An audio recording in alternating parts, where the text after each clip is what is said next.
Hello, I'm Cybernetic Sasquatch, and this is Terraria. And I am PsykloneLPs. We have played Terraria before, but we decided to give it another look because they just added, well, not just, but they added a bunch of content since we last played. They've been adding content. Yeah. These guys are a little bit different, though. Like Minecraft, they've been adding content constantly. These guys actually made the game, made an expansion pack, and then they said, hey, you know what? I think this game is done. So they actually stopped. They do, of course, they'll keep bug fixing and releasing stuff if there's problems, but it's a done game now, so there's not going to be any more content for it or anything. But hey, it's an extremely nice game, and it's got good polish, I think. Lots of nice features, and I guess it's like about a 60-hour game just to complete like the story content. And at least we're not stuck in an everlasting beta loop. Yeah, that's kind of annoying the way Minecraft is, but I guess it's a trade-off. You're in a endless beta basically, but you do get endless amounts of free content, so that's nice. Pretty much we know what we're doing for most of the first part of the game. We did play the game when it was first released. It's been a while, probably about a year for me. Yeah, it's been a while, but pretty much it's quite a bit like Minecraft at the beginning. You chop trees and you build a little shelter, basically. Try to get some materials in your inventory. Yeah. As you can see with these trees, we chop them at the base. You can chop them higher, but if you do, it leaves a stump. But if you chop them at the base, the whole thing comes tumbling down. This is a horrific spawn. It is. Look how rocky this is. I think we need to move. It's like bumpy ground. Up here might be good. Let's go up here. Ooh, bases. Freebies. Got a potion, shine potion. These 7. vines block out light. Keep light from shining down the caves. Ah, I see. Mushroom. Let's try to find a nice flat spot. The guide, I think he'll find his way to us. Yeah, we'll see. Don't go too far. What about this shelf right here? Up here. We could level this off. Yeah, that'll work. Why not? All right, let's take out these trees because they'll get in the way of our building. Okay. Go ahead and explain a little bit about the guide and what the point is. Yeah, the guide, he used to be just annoying. Basically, just walk back and forth, opening your doors to let slimes in to attack you. So most people would, myself included, dig a big ditch and push him into it, so he got stuck there and he'd leave you alone. That is so mean. But now the guide's actually got some use. Let me see if I can find him. Where'd he go? Is that him? Yeah. All right. So you can actually, his name is Steve. Steve. That's the greatest. Steve the guide. He's good at finding clues too, I hear. Most generic name ever. All right. So it used to be the guide only had a help button, which is this one right here. Basically, every time you click it, it brings up a random tidbit about the game. Once you have a wooden sword, you might try to gather some gel from slimes, combine wood and gel to make a torch. It says wooden sword, but even though the starting sword's copper, I don't really understand. But anyway, yeah. So it gives little tips like that. But now there's this crafting button. And if I click that, why are you glowing? I just used a shine potion. aren't yeah. you special? Or I just swallowed a glowworm or something. I don't know what happened. You're probably going to die. I don't think people are supposed to glow. Time is ticking. Let's see here. Yeah, so whenever you talk to the guide, it brings up the normal crafting area and inventory. But you got this cool button right here. It says place a material here to show recipes. So if I stick like some wood in there, it'll show me everything in the game that's recipe requires wood. So if you find a new resource or a new doodad or thingamabob, you can actually just shove it into the guide, and the guide will poop out all sorts of information for you. So instead of randomly having to test recipes to figure them out, Or rely on a wiki. Yeah, which is also ridiculous because you have to minimize and open a browser and everything. It will just list it for you right there. Not to mention that wikis really break immersion. Like, I mean, you kind of, at least I do, whenever I'm playing a game, I kind of like to kind of move into the game a little bit, you know, Yeah. kind of get lost in the game's story and the way things work in the game. The second I have to minimize and open up a wiki and type something in, that just kind of kills it all for me. And then you begin to rely on the wiki, and you look stuff up all the time. Yeah, and it's like, well, I could spend 20 minutes figuring this out, or spend 3 minutes on the wiki. So it's, you know. Yeah. But with the guide here, he really kind of eliminates the need for a lot of the wiki. So that's nice. All right. And he doesn't get buried in ditches anymore. So I think I accidentally just disconnected from the game. No problem. We'll just jump back in real quick here. You may see our server password is Jesus because you should accept Jesus. I know I'm hilarious. Tough crowd. Yeah, pretty much. I'm just talking to these pine trees in the background. All right, back in the game. Yeah, it turns out if you click disconnect, it actually just kills the server. Yeah, if you're the it's server. amazing. That must be a new feature. I don't think it did that before. Well, we're learning every day. Yeah, pretty much. All right, I got a freaking crap ton of wood. How about you? I'm still glowing. But yes, I have a crap ton of wood too. You're still glowing. All right. So we're going to put our little hut here. So let's go ahead and just level this out. As the guide indicated, as you may have seen, use a pick to dig. Hey, look at that innovation. Thanks, Steve. I'm pretty sure that this game's the first one to ever use a pick to dig things. That's a good point. I mean, you can use it in Minecraft. It's terrible. I prefer to punch everything in Minecraft. Yes. It's good stress relief. All right, I got a workbench. Bloody Basically, knuckles. what I did there is I just opened up my inventory, and if you look over here, there's certain things you can always make: torches, wood platforms, workbenches, and then if you have copper coins, if you have like silver coins, you can get change for copper, and if you have gold or platinum, you can keep going down the chain there. It's a conversion station as well. Pretty much, yeah. That way, if you need to pay somebody something or whatever. Give me my money, fool. But I built a workbench because I had wood, so I built one of those. And then if I throw this workbench down, I'll just put it over here for now. If I stand in front of the workbench and open up my inventory, then I got a bunch more options. All this stuff. Actually, there are wood swords. So I guess if you're dumb enough to like lose your copper short sword, you can make a wood sword. Wow. I think, are they the same though? 7 melee damage. Like stats. Oh wow, a wood sword is actually better than a copper sword. Are you kidding me? No, that makes no sense whatsoever.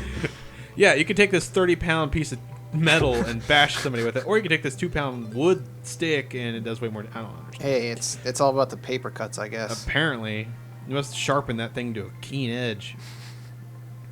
It's like a freaking pizza slicer from hell or something. I don't know. Now, speaking of stats, each weapon that you get will, I guess, maybe sometimes have a little additional stats added onto it. Yeah, like my hammer here is sluggish.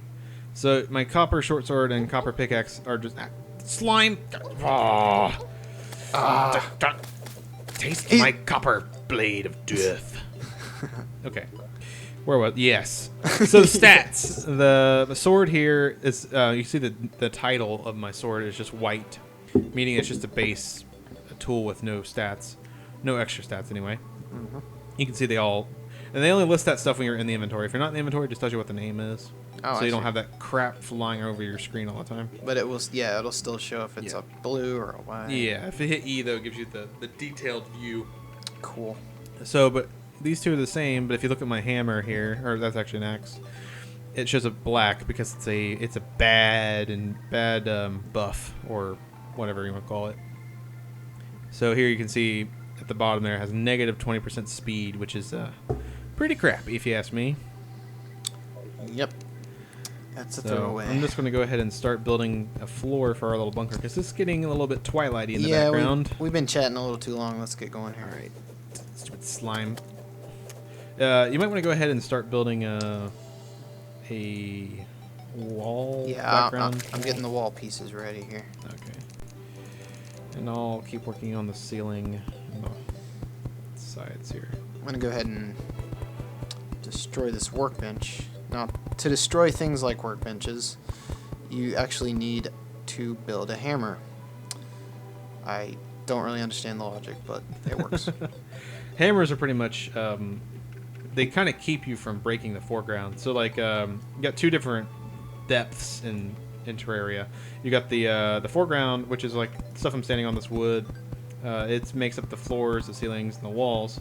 And as you can see, I can't pass through them. But the background, which is what Cyclone's putting up right now, it fills in, well, the background. And it keeps Wow. monsters from spawning, since it's made out of, oh, it's dark. Make some torches.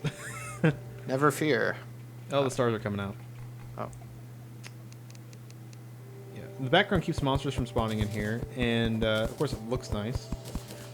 If you use dirt, monsters can spawn in a dirt background, so that basically kind of keeps you from building bases underground for too deep, because after a certain depth, which comes up pretty quickly, you can't change the background anymore.